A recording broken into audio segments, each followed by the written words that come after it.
Hi, this is Amy K. Watson, and what I wanted to talk with you about today is the dynamic that some of us who are women in very visible leadership roles that we sometimes experience, and that is this sort of occasional kind of imposter syndrome. Maybe it's something that you experience only under certain circumstances. Maybe it's something that you never used to feel, but now you suddenly find that you're feeling this way. Um, so I just think of it as circumstantial imposter syndrome. And I worked with an executive who had this experience.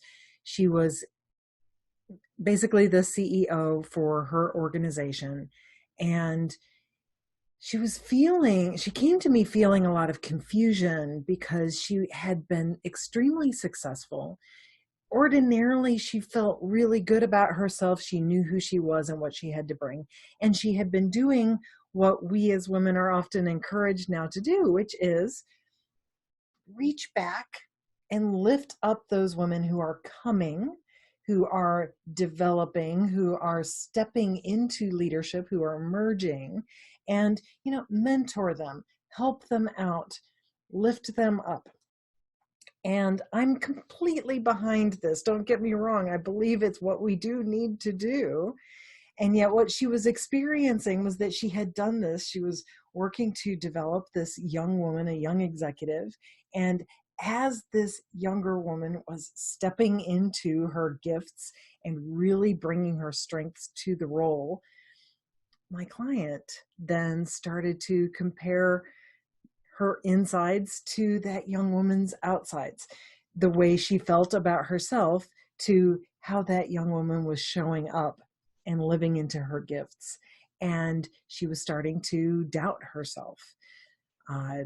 She was feeling frustrated that she wasn't living her own strengths. She was carrying around all of this responsibility. It was difficult. She was kind of resenting the differences between them. And here this young woman was being so effective and so popular. And it just felt to her like it was an incredibly unfair circumstance, which is so understandable. Well, what we did was we worked together, and by the end of our time, she felt so much more like herself that she actually wound up moving into a different organization where she could live her strengths in a big way every day. But we had to do some work to get there. So there's three basic things that we did to help her do that. One, as I encourage many of my clients to do, I got her keeping a record every week of what was working well, what she had accomplished, what she was enjoying and appreciating, what was just happening, what was coming her way that was good. Just keeping a record of that, a practice of noticing the good rather than constantly being drawn to the gaps and the discrepancies and the problems.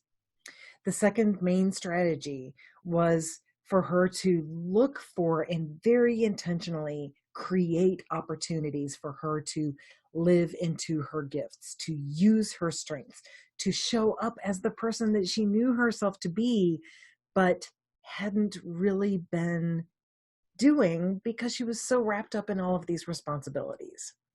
And then the third basic strategy was for her to uh, create a space for her to be able to be at her best more often. And what I mean by creating a space is that when she first came to me, it was like she was carrying around this cloud all of the time of all of the stuff that she wasn't doing, that she was supposed to do, that it wasn't necessarily the top priority, but cumulatively over time, it was just getting worse. And she just didn't want to have to feel that way. And even the thought of tackling all of that was making her feel overwhelmed.